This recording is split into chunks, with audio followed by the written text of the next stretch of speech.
was the funniest man? You were the funniest guy. We did once have a professional comedian named Hannibal Buress on the show. I think he'd probably be the funniest guy? The fact that I've never heard of him lets me know. You know Hannibal Buress. I'll show you his picture. You know. Rob Riggle's been on the show. I thought Ryan Holland's basketball takes were funny. I'm here every morning. I kid Ryan Hollins because he's my friend. Here we go, Coach. Dak Prescott and the Cowboys taking on Tom Brady and the Patriots in Foxborough. Picked this up in the first quarter.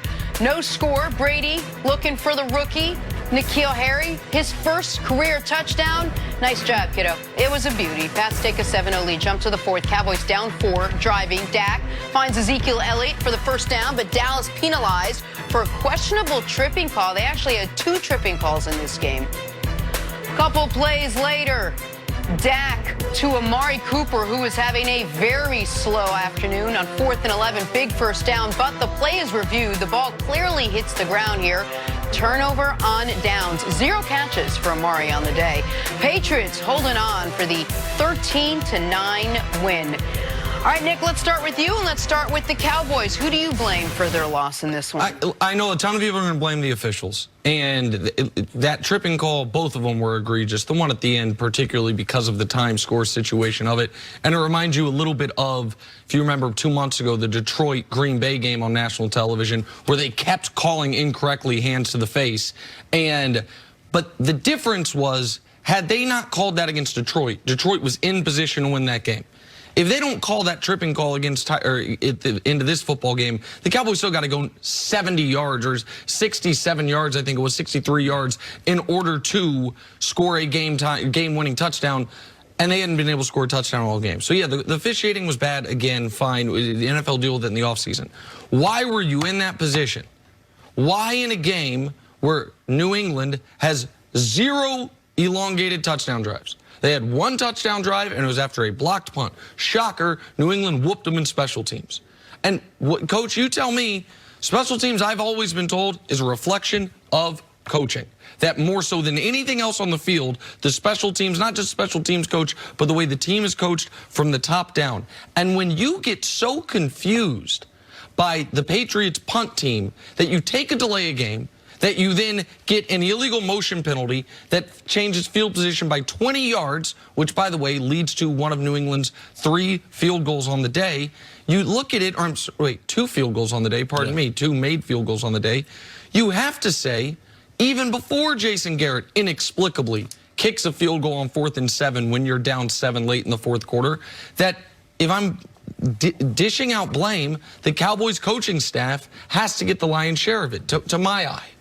Well, with special teams, it's always been a priority for Bill Belichick, whether it's when he was in Cleveland or when we were in New England. He's going to draft players that are core special teams players. He's going to build the back end of the roster and the guys that the back end of the group that actually makes it to the game that are going to be core contributors to special teams. So there's no secret that that's always been a priority for him, and he puts a lot of emphasis on it in practice as well. So they're going to have an advantage there.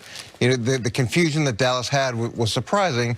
But to me, offensively, the fact that they couldn't get Amari Cooper involved at any level was shocking. And look, Julian Edelman gets doubled. A lot of receivers get doubled. And I'm not advocating forcing the ball to someone, but you've got to be able to design some plays to where he has a chance to beat double coverage. Over routes are always a good answer. But besides that, if you sit back and you let New England dictate the terms of the game, you have no chance. You can't be stationary, and you can't be lack creativity so that they can just do whatever they want to do. And it surprises me week in and week out where teams try that model against them and are surprised that they're not successful. Give an example of what you're talking about. Where did they lack creativity? Where did they not play their game and the greatest example of someone that used to give us a hard time was Mike Shanahan, because every single time he played him, it was what your weakness was. He was able to attack that weakness, and he'd do it the whole game. It could be 50 snaps of empty. It could be 50 snaps of big people, 22 personnel. And then you get the teams that come out and say, we're going to do what we do. We're going to get in 2-by-2, and we're going to run these routes, and maybe this week we'll motion to 3-by-1. And it's so vanilla that defensively you tee off on what they're doing. And now, instead of forcing New England to go to their sideline and say, hey, we got to stop this, we got to do this, make adjustments based off what the Cowboys are doing, They're just talking about how they're going to attack the next time they run that defense. Yeah, the execution type of offenses or programs say we're going to do what we do, and you don't give them opportunity to have to adjust anything, so they're able just to get in a good rhythm. All you have to do is go back to the Baltimore game. You saw the different personnel groups, you saw the different ways that you attack and build things off of it. When we used to go against New England, what they used to do with us, because we were a heavy base type of man-to-man team, they would put Wes Walker in the backfield. So then now you have a corner in the box trying to figure out what they're going to do, and then you got them running into linebackers. I didn't see any of that creativity that we have heard about, the Dallas Cowboys with all the shifts and motions that they had been doing. We call it the window dressing. They didn't give him any window dressing, and they didn't find a way to get not only for him to catch a ball, but he only had 2 targets. When you talk about Amari Cooper. So you got to do a better job in trying to make the Patriots have to think about some things, and they didn't do that. And the Baltimore example is a great example of what gives Tom problems. It's disguising, it's guys walking around, it's overload blitzes. It's not things that you just come up to the line of scrimmage and you get a pre-snap read. Everything is post-snap, and things don't look the same down in and down out, and that now makes you uncomfortable and forces you have to adjust. And I hate to just bang on coaching, and I especially hate to do it when coach is sitting right here, because I know you think I probably do that too often, but this game in particular, all of us knew that New England's kicking it short. Troy is on the broadcast saying, guys, they're kicking it short. Why are you in the end zone? And guess what happened? They damn near fumbled the ball back. They couldn't even field the kick. All of us knew that the Patriots were going to try in given spots, because they've done it throughout the season, to bring pressure on a punt.